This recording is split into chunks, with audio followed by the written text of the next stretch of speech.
भारत माता की, भारत माता की, छत्रपती शिवाजी महाराज की, धर्मवीर छत्रपती संभाजी महाराज की, जय भवानी, जय भवानी।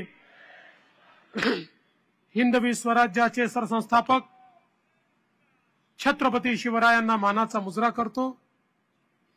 भारतीय राज्यघटनेचे शिल्पकार भारतरत्न डॉक्टर बाबासाहेब आंबेडकर यांना मानवंदना अर्पित करतो। खऱ्या अर्थानं या देशामध्ये ज्यांनी सामाजिक क्रांती आणली ते महात्मा ज्योतिबा फुले आणि क्रांती ज्योती सावित्रीबाई फुले यांना देखील वंदन करतो।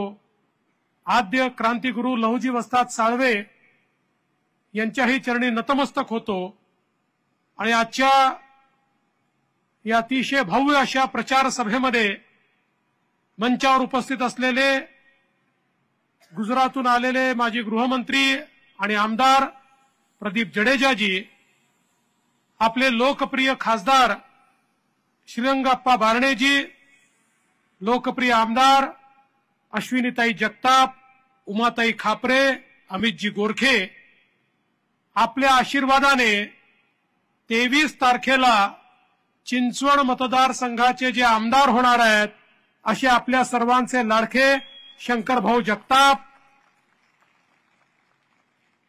ज्यांनी शंकरभाऊंना निवडून आणण्याचा चंग बांधला आहे असे विठ्ठल नाना काटे, शत्रुघ्नजी काटे, योगेशजी बहल, सचिनजी साठे, बाळासाहेब वालेकर, अनुपजी मोरे, कुणाल ममाळकर, माई ढोरे, चंद्रकांता सोनकांबळे, मायाताई बारणे, निलेशजी तरस, मोरेश्वरजी शेडगे, विनायकजी गायकवाड, राजेंद्रजी जगताप, संदीपजी कसपटे, सुजाताताई पलांडे, आरतीताई चोंदे, काळूराम बारणे, सदाशिवराव खाडे, कैलासजी बारणे, नामदेवराव ढाके, विलासजी मडगिरी, विनोद नळे, त्याचप्रमाणे राम वाकडकर, संतोष कलाटे, राजू दुर्गे, संकेत सोने, गोरक्ष लोखंडे, जयनाथ काटे, महेश कुलकर्णी, शीतल शिंदे, शैलाताई पाचपुते, मंचावरील सर्व मान्यवर,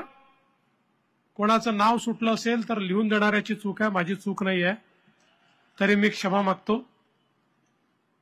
आज खरं म्हणजे चिंचवड मतदारसंघामध्ये ही सभा घेत असताना साहजिकच आमच्या लक्ष्मण भाऊ जगतापांची मला आठवण येते। लक्ष्मण भाऊंनी पिंपरी चिंचवड शहर असेल किंवा चिंचवड मतदारसंघ असेल यामध्ये आपली एक आगळी वेगळी ओळख तयार केली।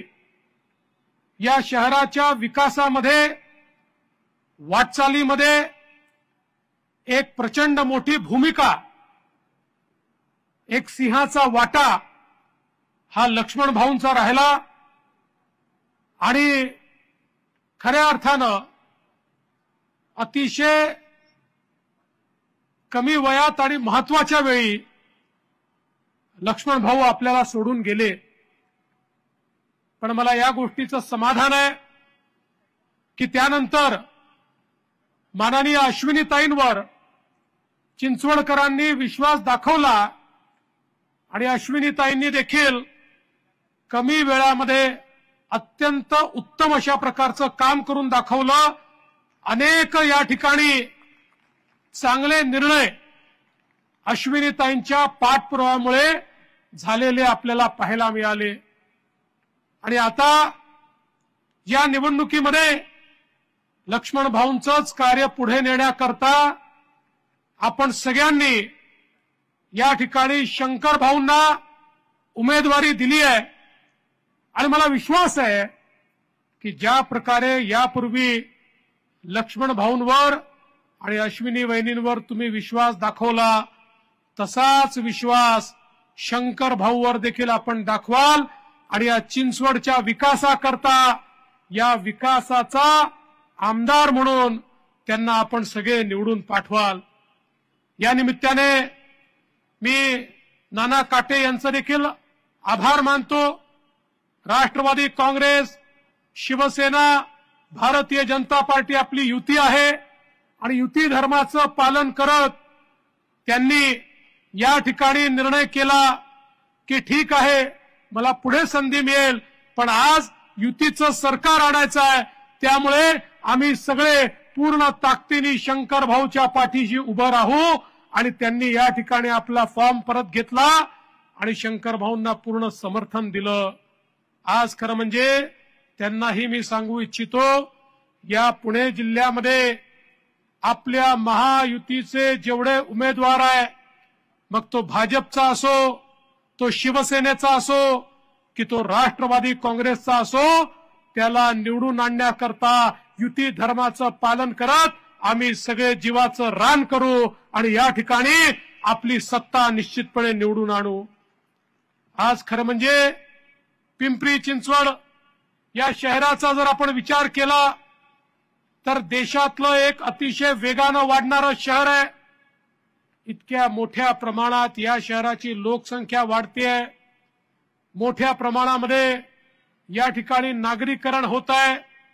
अगदी आपण चिंचवड मतदारसंघाचा जर विचार केला तर मी बघत होतो की गेल्या 5 वर्षामध्ये मतदारांची संख्या चिंचवड मतदारसंघामध्ये जवळजवळ 70-75 हजार मतांनी या ठिकाणी वाढलेली।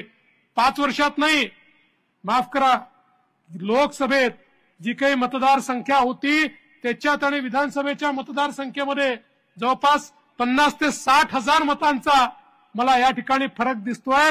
म्हणजे किती वेगानं शहरीकरण चाललंय, किती वेगानं लोकसंख्या वाढते आहे हे आपल्या सगळ्यांच्या या ठिकाणी लक्षात येत आहे। आणि म्हणूनच मागच्या काळामध्ये मी मुख्यमंत्री असताना आपण या लोकसंख्येचा विचार करत आंध्र धरणातनं 100 MLD पाणी या ठिकाणी दिलं आणि आता भामा आसखेडमधनं 107 MLD पाणी आपण उपलब्ध करून दिलं। पहिलं पाणी पोचलं, दुसऱ्या पाण्याचं भूमिपूजन झालं। शंकर भाऊ इथे बसून मला सांगत होते, भाऊ एवढ्या पाण्याने आमचं भागणार नाही, आम्हाला अजून पाणी द्यावं लागेल। मी शंकर भाऊ तुमच्या साक्षीनं सांगतो, हे आपलं महायुतीचं सरकार या शहराला पाणी कमी पडू देणार नाही। या नागरिकांना जेवढं पाणी लागेल माननीय मुख्यमंत्र्यांच्या नेतृत्वामध्ये ते पाणी वेगवेगळ्या धरणातनं तुम्हाला देण्याचं काम आपल्या सरकारच्या माध्यमातून आम्ही करू। कारण शेवटी पिंपरी चिंचवड हे वाढतं शहर आहे, हे नागरीकरण या ठिकाणी होत आहे आणि त्या माध्यमातून पिण्याच्या पाण्याची समस्या ही मोठ्या प्रमाणात आपल्याला दूर करायची आहे। आमच्या अश्विनीताई सातत्याने पुनावळ्याच्या कचरा डेपोच्या संदर्भात त्या ठिकाणी विषय मांडतात, त्या संदर्भातले सगळे निर्णय ताई आपण घेतले आहेत। त्या ठिकाणी आपल्याला डेपो बंद करून तिथे कॅपिंग करून आणि चांगल्या प्रकारे त्या ठिकाणच्या लोकांना त्या कचऱ्यातनं मुक्ती द्यायची आहे। या संदर्भातला निर्णय देखील आपल्या सरकारने घेतला आहे आणि येत्या काळामध्ये आपल्याला त्या ठिकाणी देखील अतिशय चांगलं अशा प्रकारचं मैदान, गार्डन आणि इतर उपयोग हे होताना पाहायला मिळतील। खरं म्हणजे आज जर आपण बघितलं तर पिंपरी चिंचवड सारख्या आमच्या शहरामध्ये सगळ्यात मोठी समस्या ही ट्रॅफिकची आहे। मागच्या काळामध्ये शिवाजीनगर पासून हिंजवडी पर्यंत आपण मेट्रोचं काम सुरू केलं। मोठ्या प्रमाणात मेट्रो आणि पीएमपीएलच्या माध्यमातून इथे पब्लिक ट्रान्सपोर्ट आपल्याला कसा उपलब्ध करून देता येईल हा प्रयत्न सुरू केला।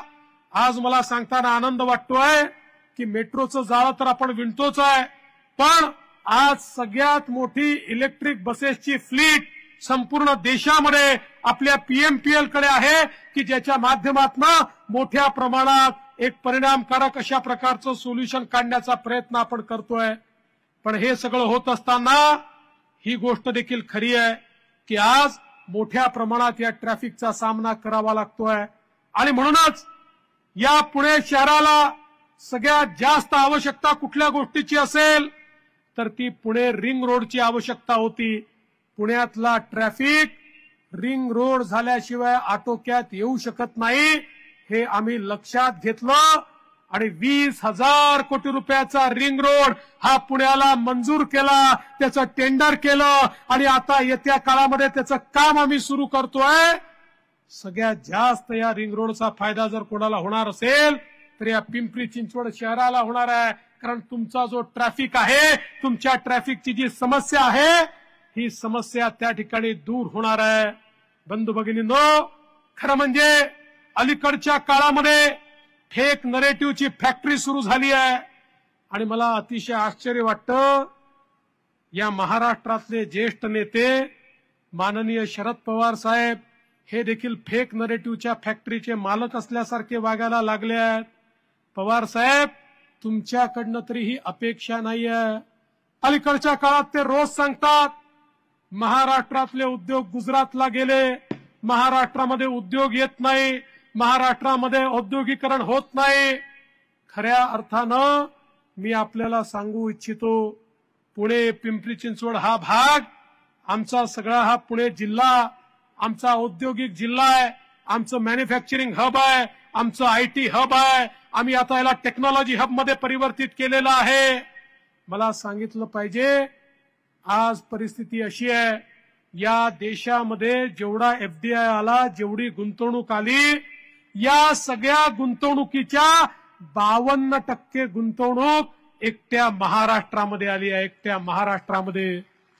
आणि मी नाही म्हणत, नीती आयोगाचा रिपोर्ट आणि RBIचा रिपोर्ट सांगतो की देशाच्या गुंतवणुकीच्या 52% गुंतवणूक एकट्या महाराष्ट्रामध्ये आली। आज आपण बघा, 2014 ते 19 आपलं सरकार होतं, पूर्ण 5 वर्ष महाराष्ट्राला आम्ही गुंतवणुकीमध्ये पहिल्या क्रमांकावर ठेवलं। महाविकास आघाडीचं सरकार आलं, महाविकास आघाडीच्या पहिल्याच वर्षी कर्नाटका 1 नंबरवर गेलं, दुसऱ्या वर्षी गुजरात 1 नंबरवर गेलं। सरकार बदललं, आपलं सरकार आलं, सरकार आल्याबरोबर मी सांगितलं काळजी करू नका, गुजरातला आम्ही ओव्हरटेक करणार आहोत आणि पुन्हा आम्ही महाराष्ट्राला नंबर 1 आणू। आणि मला सांगताना आनंद वाटतो, 22-23 मध्ये नंबर 1 महाराष्ट्र, 23-24 मध्ये नंबर 1 महाराष्ट्र आणि एकूण गुंतवणुकीच्या 52% गुंतवणूक ही महाराष्ट्रामध्ये आली। पवार साहेब, मला आश्चर्य वाटतं, तुम्ही आणि उद्धव ठाकरेजी हे गुजरातचे मुखंड असल्यासारखे वागून राहिले आहेत। अरे, गुजरात सरकारला ऍडव्हर्टाइजमेंट देण्याची आवश्यकताच नाहीये, त्यांच्याकरता रोज माननीय पवार साहेब आणि माननीय उद्धवजी ठाकरे बॅटिंग करतात, गुजरात पुढे चाललाय, गुजरात पुढे चाललाय। अरे, आकडे बघा आणि एकदा छातीवर हात ठेवून त्या ठिकाणी म्हणा, माझ्या महाराष्ट्राचा मला अभिमान आहे की देशाच्या 52% गुंतवणूक माझ्या महाराष्ट्रामध्ये आलेली आहे, ज्या गुंतवणुकीमुळे माझ्या महाराष्ट्राच्या तरुणाईच्या हाताला काम मिळेल। पण का तुम्हाला हे बघवत नाही आणि का माझ्या महाराष्ट्राचं गुणगान हे तुम्ही करत नाही, हा माझ्या समोर एक अत्यंत महत्वाचा प्रश्न आहे। बंधू भगिनींनो, आज मोठ्या प्रमाणात ऑटोमोबाईलचे उद्योग हे आमच्या महाराष्ट्रामध्ये आले, ते पुण्यामध्ये आले, ते संभाजीनगरला आले। आज महाराष्ट्रामध्ये इतक्या मोठ्या प्रमाणात ही सगळी इकोसिस्टीम तयार होते आहे, 5-5 लाख कोटी रुपयाची गुंतवणूक होते आहे। आणि आता तर आम्ही या ठिकाणी नवीन योजना आणली आहे, ज्या योजनेच्या अंतर्गत 10 लाख तरुणांच्या हाताला आम्ही काम देणार आहोत आणि 25 लाख रोजगाराच्या संधी आम्ही तयार करणार आहोत, ज्या माध्यमातून या 10 लाख तरुणांचा 10,000 पर्यंतचा पगार हा राज्य सरकार देईल आणि त्या माध्यमातून त्यांना प्रशिक्षण मिळेल आणि त्यांना नोकरीची व्यवस्था होईल। एक प्रकारे तरुणाईच्या हाताला काम देण्याचा हा निर्णय आपल्या सरकारने या ठिकाणी घेतला आहे। आता फेक नरेटिव्ह फॅक्टरीच्या दुसऱ्या डायरेक्टर आमच्या सुप्रियाताई सुळे या सांगतात, हिंजवडीतून उद्योग पळाले, हिंजवडीतनं उद्योग पळाले, हिंजवडीतले IT उद्योग चालले गेले। खरं म्हणजे मी आपल्याला सांगू इच्छितो, एकूण 16 उद्योग, 16 ITचे जे काही इथले उद्योग होते ते हिंजवडीतनं बाहेर गेले। पण हे 16 उद्योग बाहेर गेले म्हणजे बाहेरच्या राज्यात नाही गेले, त्यांनी Tier 2 सिटीमध्ये महाराष्ट्रामध्येच आपला उद्योग स्थापित केला. ते कुठेही बाहेर गेलेले नाहीत. त्यांनी आपलं एक्सपान्शन जे आहे हे महाराष्ट्रातल्या इतर कुठल्या तरी शहरांमध्ये केलंय. पण तरी देखील सुप्रियाताई, तुम्हाला मी सांगू इच्छितो, या 16 पैकी 13 लोक महाविकास आघाडीच्या काळात गेले आणि 3च लोक आमच्या काळात गेलेले आहेत. आणि ते पुण्यातनं नाशिकला, संभाजीनगरला आणि नागपूरला गेलेले आहेत. ते राज्याच्या बाहेर गेलेले नाहीत. त्यामुळे कृपया हिंजवडीला बदनाम करणं, पुणे जिल्ह्याला बदनाम करणं, महाराष्ट्राला बदनाम करणं, रोज फेक नरेटिव्ह या ठिकाणी टाकणं हे बंद करा. कारण शेवटी कधीतरी प्रश्न तुम्हाला देखील विचारला जाईल की खरं हा पुणे जिल्हा पवार साहेबांच्या नेतृत्वात 50 वर्ष या ठिकाणी होता. या 50 वर्षामध्ये हे इन्फ्रास्ट्रक्चर का तयार झालं नाही, असा जर प्रश्न विचारला तर त्याचं उत्तर देखील तुम्हाला द्यावं लागेल. आज आपण पाहू शकतो की इतक्या मोठ्या प्रमाणात वाहतुकीची कोंडी दूर करण्याकरता माननीय गडकरी साहेबांनी 54,000 कोटी रुपये या पुण्याला दिले. पुणे जिल्ह्यातनं, पुणे शहरातनं सगळीकडे जाणारे रस्ते, मग तो नगरकडे जाणारा रस्ता असो, तो सोलापूरकडे जाणारा रस्ता असो, तो नाशिककडे जाणारा रस्ता असो, तो सातारकडे जाणारा रस्ता असो, तो मुंबईकडे जाणारा रस्ता असो, या सगळ्या रस्त्यांवर आता एलिव्हेटेड रस्ते तयार होणार आहेत. आता तर कलाकारी अशी होणार आहे, एक रस्ता, त्याच्यावर दुसरा रस्ता, त्याच्यावर तिसरा रस्ता, काही ठिकाणी एका रस्त्यावर दुसरा रस्ता, दुसऱ्या रस्त्यावर मेट्रो, अशा प्रकारचं जाळं 54,000 कोटी रुपयाचं या ठिकाणी आता तयार होत आहे. त्यामुळे हा जो काही ट्रॅफिक जाम आपल्याला पाहायला मिळतो हा पूर्णपणे त्या ठिकाणी बंद होणार आहे. खरं म्हणजे मी मेट्रोचा उल्लेख केला त्यावेळी सांगतो, ज्यावेळी दिल्लीची मेट्रो झाली ना, त्याच वेळी पुणे पिंपरी चिंचवडमध्ये मेट्रो करायचा निर्णय झाला होता. पण फक्त कागदावर झाला, काहीच झालं नाही. या ठिकाणी देशामध्ये मोदीजींचं सरकार, महाराष्ट्रात आपलं सरकार आलं, त्यानंतर हा निर्णय आपण त्या ठिकाणी घेतला. आणि म्हणून आपण काळजी करू नका, मेट्रो देखील तयार होईल. मुंबई बंगलोर हायवे मध्ये किवळे ते बालेवाडी उड्डाण पुलाचा प्रस्ताव आता NHAI कडे गेला आहे आणि गडकरी साहेबांनी आपल्याला सांगितलेलं आहे हे काम देखील निश्चितपणे या ठिकाणी पूर्ण होणार आहे. येत्या काळामध्ये एक मोठं जाळं या ठिकाणी तयार होणार आहे. ज्या मैदानावर आपण आहोत इथल्या लोकांची अपेक्षा आहे, 28 एकराची जागा आहे, या ठिकाणी खेळाचं मैदान झालं पाहिजे, उद्यान झालं पाहिजे. पोलिसांनी मागणी केल्यावर उर्वरित जागा त्यांनाही मिळाली पाहिजे. काळजी करू नका, या ठिकाणी तुम्हाला जे हवंय ते उद्यान आणि मैदान आमचे शंकर भाऊ निवडून आल्यानंतर करून देण्याची गॅरंटी हा देवा भाऊ या ठिकाणी घेतो आहे. ते देखील तुम्हाला निश्चितपणे करून देऊ, हा विश्वास तुम्हाला मला द्यायचा आहे. राज्यामधल्या आपल्या सरकारने घेतलेले निर्णय आपण बघितलेले आहेत. माननीय एकनाथराव शिंदेजी, अजितदादा पवार आणि मी, आमची ही त्रिमूर्ती आहे. ही त्रिमूर्ती ज्या प्रकारे राज्यामध्ये सातत्याने लोकोपयोगी निर्णय घेते आहे, महिलांकरता घेतलेले निर्णय, लेक लाडकी सारखी योजना असेल किंवा या ठिकाणी आमच्या महिलांना एसटी मध्ये 50% फ्री प्रवास असेल किंवा आमच्या मुलींना त्या ठिकाणी मोफत शिक्षण असेल किंवा लाडकी बहीण योजना असेल, प्रत्येक योजना आमच्या महिलांच्या जीवनामध्ये परिवर्तन करणारी योजना आहे. खरं म्हणजे मुलींच्या मोफत शिक्षणाची योजना आपण आणली. या योजने आणता असताना आपल्या समोर एकच त्या ठिकाणी मुद्दा होता. देशाचे प्रधानमंत्री माननीय मोदीजी सांगतात, देशाला विकसित करायचं असेल तर देशाच्या लोकसंख्येच्या 50% हिस्सा असलेल्या महिलांना पहिले विकसित करा. मोदीजींनी बेटी बचाओ बेटी पढाओ पासनं तर या ठिकाणी लखपती दीदी पर्यंतच्या योजना आखल्या.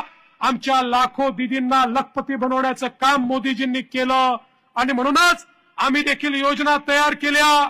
आज घरामध्ये मध्यमवर्गीय आणि गरिबाच्या घरामध्ये एक मुलगा असेल एक मुलगी असेल, मुलाला ते शिकवतात आणि मुलीला सांगतात बाई आता पैसे नाही आहेत, तुझ्या भावाला शिकवण्यात सगळे पैसे लागले, तू घरी बस, तुझं लग्नच करायचं आहे. अतिशय होतकरू होनहार मुलगी असते, पण ती त्या टंचाईमुळे चणचणीमुळे शिकू शकत नाही. आता आम्ही निर्णय केला, त्या पोरीच्या आई वडिलांना सांगितलं तुम्ही शिकवू शकत नाही, चिंता करू नका. पोरीचे मामा हे त्या ठिकाणी मंत्रालयात बसले आहेत, ते आता पोरीला शिकवतील आणि 2 लाख रुपये 3 लाख रुपये 4 लाख रुपये जी काही पोरींची फी असेल ही सगळी फी आपल्या सरकारच्या वतीनं भरणं आपण सुरू केलं.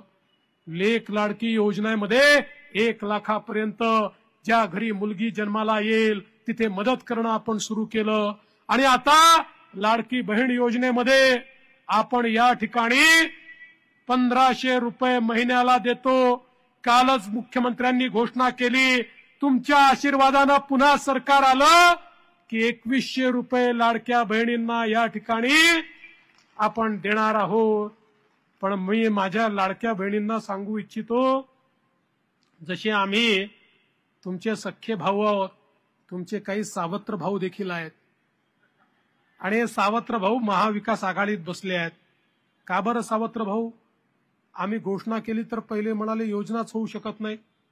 आम्ही योजना केली, पैसे देणं सुरू केलं, म्हणाले सगळ्यांच्या खात्यातच जाणार नाही.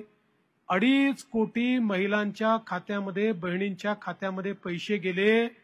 या सावत्र भावांच्या पोटात दुखायला लागलं.